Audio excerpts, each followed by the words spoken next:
Okay, so today I'm going to start with, kind of the foundation of all that we do as educator historians. So if you will humor me for a minute, settle into your seat, close your eyes, take a deep breath, and let me tell you a little story. Once, a long time ago, a young man left his homeland to travel across the sea and seek his fortune. After a few years, the young man had married a woman also from his home country, and they started a family on their own piece of land, a wide open space where the grasses grew long and the soil was rich. The man, woman, and children worked hard to build a life, though it was not easy. Just a few years later, a great plague swept through their new homeland, destroying all they and their neighbors had worked for. The family was destitute and starving. The man petitioned the person who governed their lands, asking for help of any kind to feed and clothe his children, but received no response. The plague continued for several years. Hundreds lost beloved family members, and others lost their land and homes. And when the plague lifted, a great scar remained across the land that had held so much hope. So open your eyes and examine your emotions. Do you feel sadness for their family and their neighbors? Do you feel anger at the governor of these lands for not responding? Do you feel anxiety for what happened to this family? Do you feel curiosity, seeking more details? Do you simply feel lulled by storytelling? Do you feel surprised when I tell you that this story is a fanciful description of an actual historical event of a real person and his family? All of these emotions are valid, expected, and desired because we are human beings who are supposed to have reactions to the lived experiences of other humans. So the power of studying history, of delving into primary sources that reflect a time and a place and a person, is that we feel. How we harness those feelings has a tremendous impact on our students, our community, and most often neglected, ourselves. So I'm going to leave you on a bit of a cliffhanger before I reveal the end of this story and the identity of this person. First, we're going to talk about several ways that these feelings generated by the humanity of primary sources can emerge as superpowers for educators. The reason that we use primary sources with students is that they are a tether to the past. They reveal perspectives of the time and reflect individuals' priorities.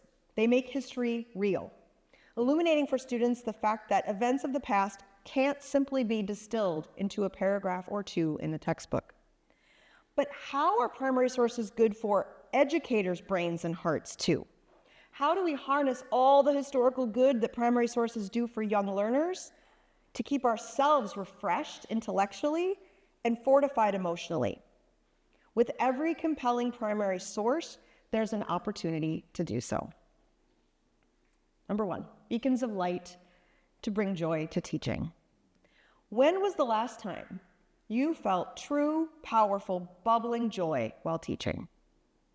I hope it was last school year. Maybe it was several years ago. You know that feeling when you can't help but smile or laugh or feel that glow in your chest. And for educators, that joy often accompanies student achievement. That light bulb goes on and you feel like you could fly. But what about joy that is rooted in your accomplishments and interests? It's wonderful to feel happiness for those you love and also prioritize your own excitement. So how do we bring in beacons of light to emphasize our joy as educators? I would say with census records, obviously. No? Okay, I'm going to convince you otherwise. I'm going to share my primary source joy with you in hopes that you can identify the sources that light you up so that you are lit up so brightly on the inside that everybody can see it on the outside.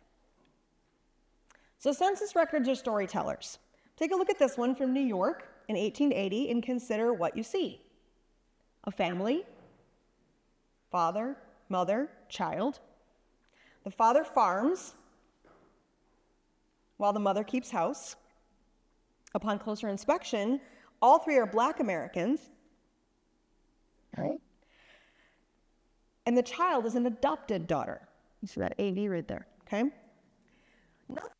Three lines, however, is particularly remarkable.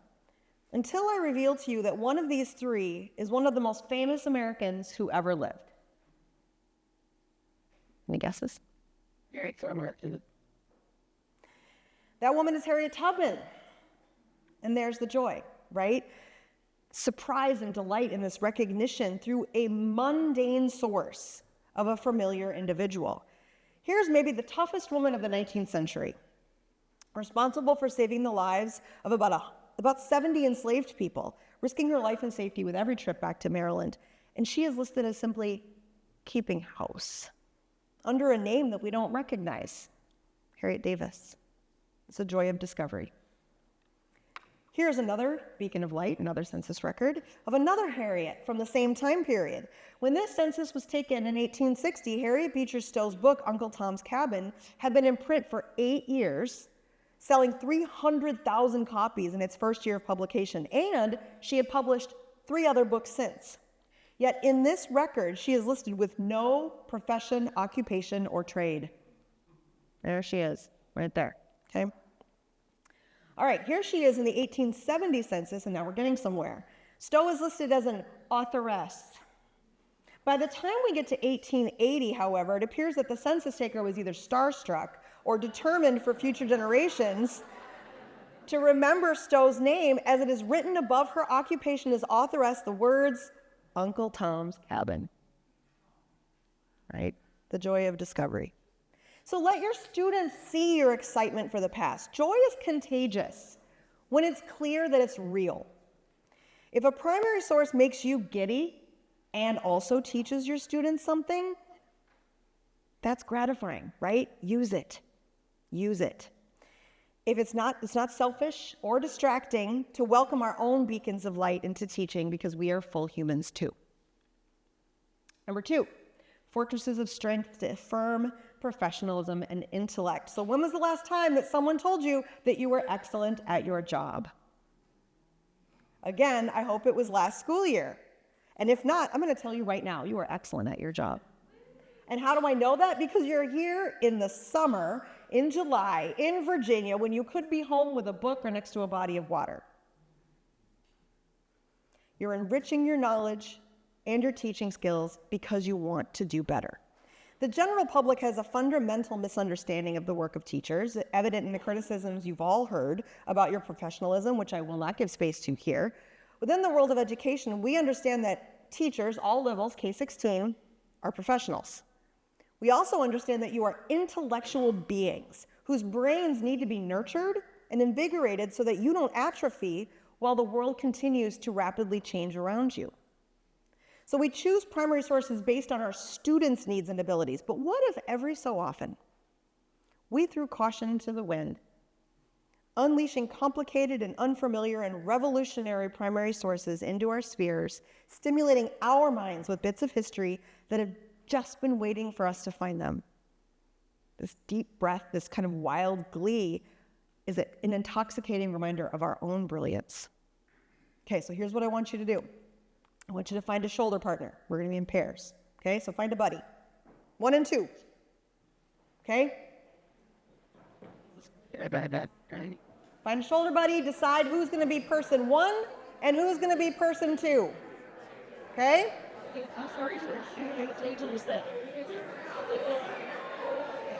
Okay. And here we go. Here are the instructions. In a minute, I'm going to put QR codes up here. You're going to scan the QR code for your assigned source. If you have a device, it might be the time to pull it up. You might have a source that you recognize or one that might be less familiar. Do not look at the source you are not assigned. Only your source. Yes, I'm looking at you.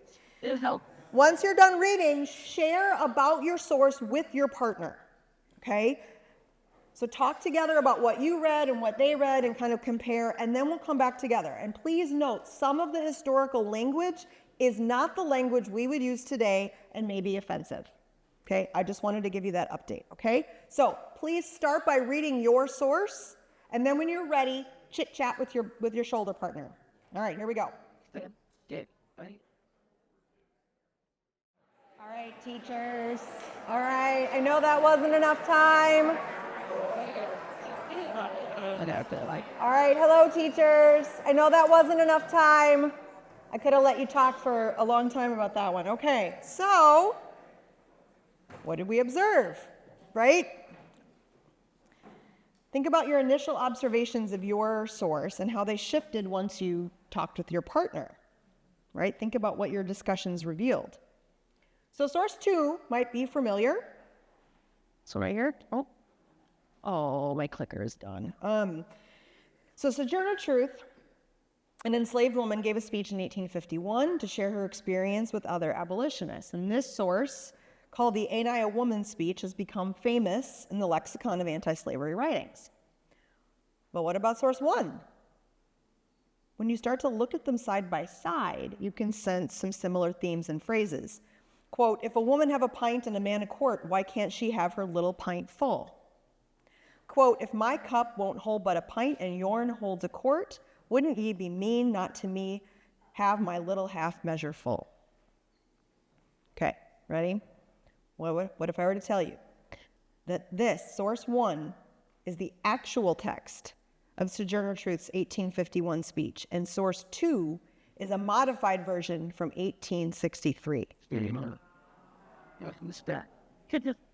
Why has the modified version remained so firmly in our national consciousness? I'm going to tell you. This is a story of 2 abolitionists, Sojourner Truth and Frances Gage. Sojourner Truth was a black woman born into slavery in New York in 1797 and escaped into freedom in 1826. Her first language was Dutch. Okay. Frances Gage was a white woman, a suffragist and an abolitionist who supported voting for all people. She was considered a radical. Sojourner Truth delivered her speech in Ohio in 1851. Frances Gage organized the Women's Rights Convention where Truth spoke, and so she was in attendance, a witness to the event. The speech was published in the Anti-Slavery Bugle a few weeks later, which is the version you see in source 1. 12 years later, in the midst of the Civil War, Gage published a version of Truth's speech that altered her words and dialect to more closely resemble the language of Southern enslaved people. Why? Why would Gage deliberately make this change when she was present at the event and clearly heard Truth, who had never lived in the South and for whom English was a second language? She did it to appeal to other white abolitionists, to garner support for the freedom of enslaved people. This just became all kinds of complicated, right? With the understanding that source 1 is actually reflective of Truth's words, source 2 seems to our 21st century lens to be racist and disrespectful. But when we know that Gage, a revolutionary in her time, made these changes with an understanding of her audience and the immediate danger of the Civil War, how does that shift our perception? I hope your mind is reeling a little bit. That's good. That's good. Perhaps your students aren't ready for this discussion of race in 2 different centuries, but you are. You are also in a place to ensure that source 1, Truth's actual words, are illuminated from now on, not eliminating Gage's version entirely, yet allowing the context to uplift the 1851 version from its quiet archival home. Number 3, harbingers of hope make sense of current events. So when was the last time that you looked around at the world we're living in and thought everything feels completely normal? Probably wasn't last school year. So 6 years ago right now, we were heading into a new school year with the uncertainty of COVID and a presidential election heavy in the air. 6 days ago, the war in Iran continued its uncertainty with a U.S. death toll of 18. The present moment feels heavy, particularly since we're watching everything in real time on our devices. There are moments when I feel numb, as if nothing I'm doing makes any difference at all, that even the mundane tasks feel like too much, and the world-changing tasks are impossible. It's hopelessness, and I know I'm not the only one feeling it. So I looked to history for comfort, which seems strange considering that history is full of all kinds of pain and trauma of all varieties. But to me, therein lies the comfort because we have been here before. History resurfaces in different clothing. If we look closely past the modern veneer, we will see individuals grappling with familiar challenges. Primary sources cannot cure this hopelessness, but perhaps they can ease the ache a little bit. So I'll start with a personal example, one that I've used frequently in the last couple of years. I was elected to my local school board in 2017 and re-elected in 2021. And I have sat up on the dais in front of my community and feared for my safety. When we voted to move to full distance learning after an uptick in COVID cases, and again when we voted to remain masked in the fall of 21, and again in 22 when we were accused of teaching critical race theory, and again in 2023 when we were accused of allowing pornographic books in our school libraries, I was afraid. My husband used to sit in the front row at meetings, so I had a safe person to look at while community members called us Nazis. He started coming back to meetings because they've started to get scary again. A certain amount of discomfort or dissension is expected when you're a public servant, but this was something else. And certainly our experience yesterday with Dr. Hartig demonstrated that. So I reached out across time and space to Fannie Lou Hamer. In 1964, Fannie Lou Hamer testified at the Democratic National Convention about her experiences registering Black Americans to vote in the South. The live broadcast, which you can still watch in its entirety, shows a dignified, exhausted Hamer calmly sharing about her beatings, jail time, and death threats. She spoke a powerful truth that was surely an endangerment to herself and her loved ones, giving voice to a reality that Americans outside of her community could not fathom. Indeed, her testimony was so damning that President Lyndon Johnson scheduled a last-minute press conference from the White House about absolutely nothing important, simply so he could prevent Hamer's words from reaching the widest possible audience. So here she was, a warrior and a sharecropper, telling her story with a clear understanding of the hostility and the danger that would follow in front of absolutely everyone.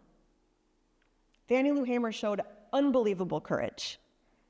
And I could do a fraction of the same from the dais of my little school board meeting room.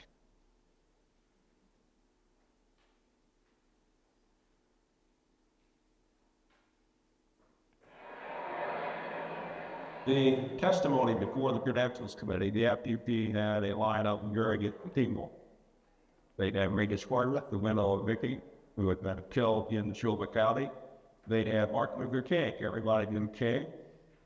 The singing of the delegation from the Mississippi Freedom Democratic Party as political and moral significance far beyond the borders of Mississippi or the borders of this amendment.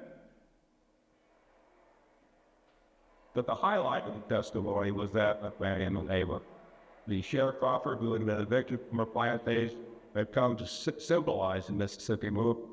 Mr. Chairman, and to the Credentials Committee, it was 31st of August in 1962. The 18 of us traveled 26 miles from the county courthouse in the north to try to register the Confederate bill. We would sit in the north, the only the president and Johnson, he's not afraid of Martin Luther King's testimony. He's afraid of Fannie Hamer's testimony. And so he decides that the country should not see her testify. Johnson is in the White House, And he made an impromptu press conference. no one can listening, climate study, climate, and restriction the fight up, and then DC or else. Now that gentleman, the brother of the United States, on that day, 9 months ago. He did it knowing that they would break away, thinking he might announce who his choice of vice president was. Instead, he gets up there and he announces, get this, he announces that it's 9 months to the day since Dr. Connolly, who was there, was shot along with President Kennedy. So he announced a 9-month anniversary. Everybody's scratching their head. Thank God. And then he leaves. By that time, Fannie Lou Hamer's testimony was over. However, it backfired on Johnson because it became a story that she had been taken off television and in the news that night, and for days afterwards, they replayed her testimony. I was gathered to the county mail and put it in the booking room. They left some of the people in the booking room and began playing on the paper. She had Mississippi and no documents. But one with the camel on the Snake Hill cemeteries, they couldn't do what came they did it. They couldn't be a sharecropper and express what it meant, right? And that's what King Mahima did. And it comes pretty past me and getting to my tail. One thing in was saying how it was going. We're going to make you wish you were dead.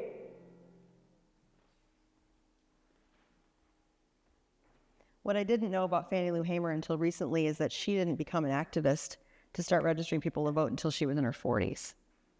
She also didn't want to be buried on a plantation, and so when she passed away, community members purchased a piece of land that was not on a plantation for her and her husband to be buried on.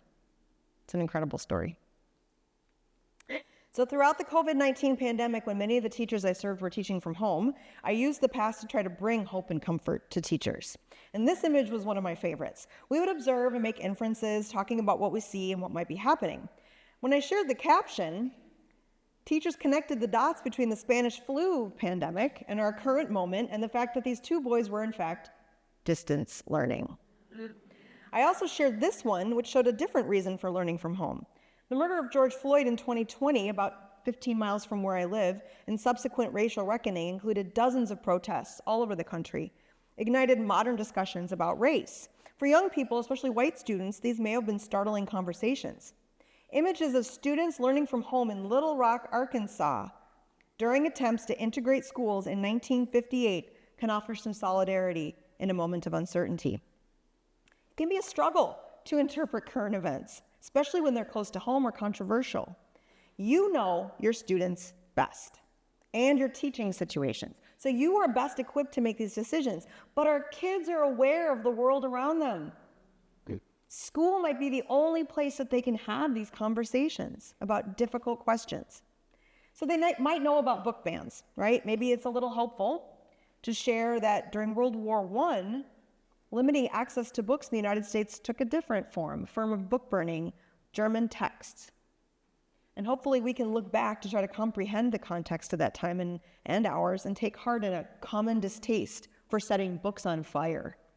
This is Baraboo, Wisconsin, Baraboo High School in 1917. Community members went into the high school, took out all the German texts and burned them in the middle of the street. It says, "Here lies the remains of German" at BHS. They may have engaged in some of the semi-quincentennial celebrations earlier this month, or maybe they didn't know how to feel about the 250th anniversary. It might help to examine the realities of the country in 1876, 1926, 1976, to examine the ways that we have always grappled with our civic ideals. The hopelessness will not prevail. Let the past show us how our ancestors paved the way in both dark times and light. Number 4, sanctuaries of truth to illuminate the hard realities of history. When was the last time you shared a source, did an activity, or discussed a historical topic that made you feel nervous about how it was perceived or received? It might have been last school year. I'll not pretend like it's a simple matter of just teaching history right now, and it's particularly dependent on where you live. And I'm not going to stand here as an outsider to all of you, except for my one friend from Minnesota, to tell you about your local business. But what I am going to say is that there is power in giving students access to primary sources that reflect multiple historical narratives, especially sources that reveal hard truths.